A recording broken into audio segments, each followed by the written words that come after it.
Hi there! Ang saya-saya dito. Nandito tayo sa Glasgow, Scotland. Barrio Fiesta, dami-dami, libo-libo ang tao. Pero we have two nurses sa katabi ko. Anong name mo? Geraldine Do. Ikaw? Imelda Ju. Ikaw ngayon, nasubukan mo na ang MXT before. Opo, matagal na. Capsule, yung coffee. Pareho. Nagdadala ka here, ha? Opo. But you want to introduce it kay Ma'am Imelda. Opo. Ma'am Imelda is a nurse. Ngayon, nagwo-work siya pero retired na. Pero here, Nursing home. nursing home. So, yung mga may edad na ang tinaalagaan mo. And we don't want na siyempre magkaroon ng sakit tulad ng mga nandun, ano? And that is why gustong introduce sa'yo yung MX3. At saka wala kang maintenance, right? Opo. So, yan ang maganda sa'yo, yung ating MX3 capsule, 500 mg. Alam mo, you can take it as your vitamin. Di ba nagba-vitamin ka? Yes. Ang kagandahan ng MX3 capsule natin, natural. Okay. At saka, Filipino. Oh, Tama, di ba? Filipino nga. Support the support Filipino. natin. Yes. Thank you! Thank you, Thank you, MX3!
Lihim ng liham.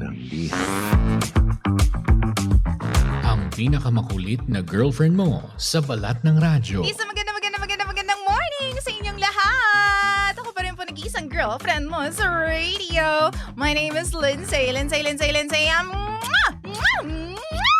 Makulit pero may puso, handang makinig sa mga kwento mo. Alam mo, feeling ko kailangan mo na siyang iwan kasi it doesn't make sense.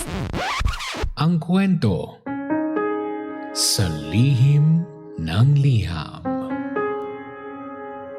Mahal kong Lindsay. My name is Meg.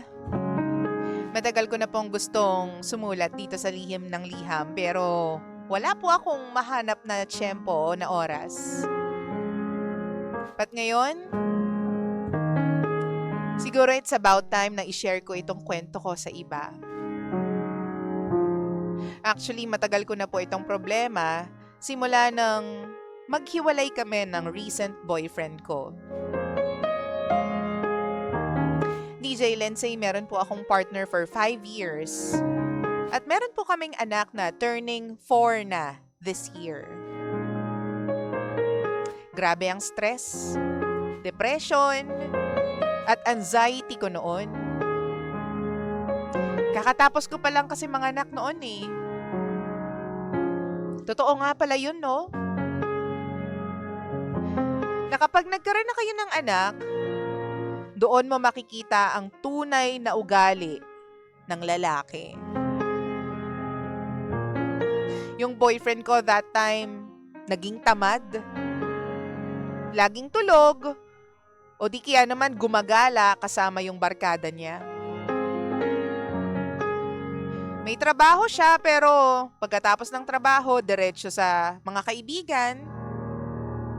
Na para bang wala siyang asawa na uuwian at anak na aalagaan. Ewan ko ba kung anong nangyari sa kanya. Umiiyak ako palagi. Kasi gusto ko siyang magbago para sa aming dalawa ng anak niya. Pero hindi naman talaga natin sila mapipilit kung ayaw nila yun. Nung time na hindi ko na kinaya, nagdesisyon na akong kumalas. Umalis na ako sa poder niya. Malaki na rin yung anak ko noon at pwede na akong magtrabaho. Actually, DJ Lensay, matagal ko nang gustong magtrabaho pero wala kasi akong mapapag-iwanan ng anak ko. Siguro dala na rin ng trust issues ko dahil sa mga nababalitaan ko. So yung anak ko, pinaalagaan ko na lang muna sa mommy ko. After 2 months sa trabaho, meron akong nakilala. And eventually, naging boyfriend ko din siya. Katrabaho ko, DJ Lensay. Nasulsulan kasi ng mga kasama namin. Siguro dahil naghahanap din ako ng aruga, pagmamahal, care. Kaya naman, isang beses lang may nangyari sa aming dalawa, nabuntis agad ako. Natakot ako, syempre.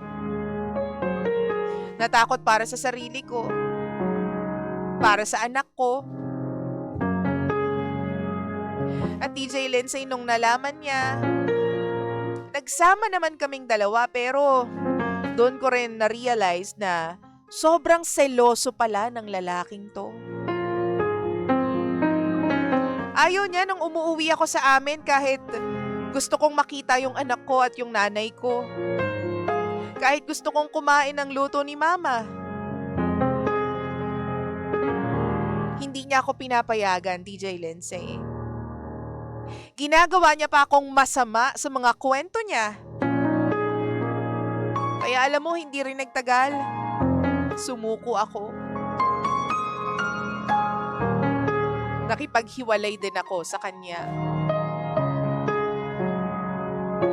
Akala ko matatanggap niya pero ang ginawa pa niya ay pinost niya ako sa social media at siniraan pa ako sa dati kong partner.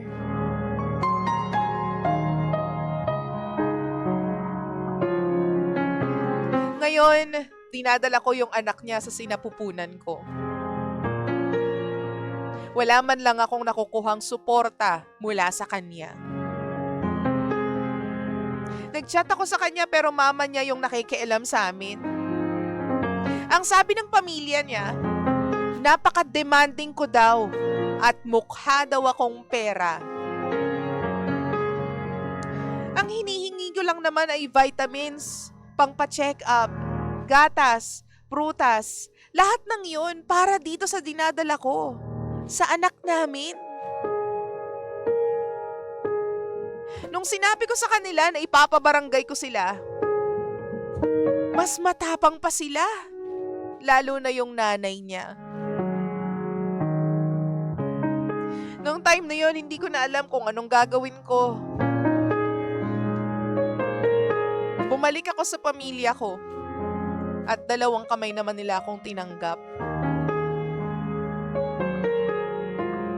Ngayon, 7 months na po yung tiyan ko. Pero kahit isang pangangamusta, wala akong natanggap mula sa kanya. Mula sa tatay ng dinadala ko. Binlock na rin pala ako ng pamilya niya. Binlock niya na rin ako. Hindi ako makapaniwala na may ganito palang klaseng tao. Hindi ako makapaniwala na meron palang pamilya na sumusuporta sa ganitong ugali. DJ Lensay, gusto ko lamang po ng payo. Sobrang stress na po kasi ako. Nalaman ko rin lately na habang tumatagal nagiging sensitive yung pagbubuntis ko. 2 beses na po akong na-ospital dahil sa dehydration. Sa 1 buwan, may mga araw na nag-LBM ako at nagsusuka at hindi ko alam kung bakit. Yun po yung dahilan kung bakit nangihina ako. Gusto ko lang naman maging maayos ang buhay ko at ang resistensya ko para kay baby. Pero ni isa sa lahat ng nangyari, walang inabot na tulong yung partner ko. Matatawag ko nga ba siyang partner? Hindi. Yung nakabuntis sa akin.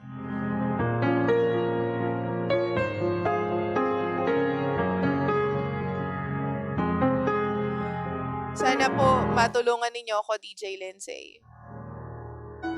Hihintayin ko po ang mga payo ninyo. Masakit man. Pero makikinig po ako.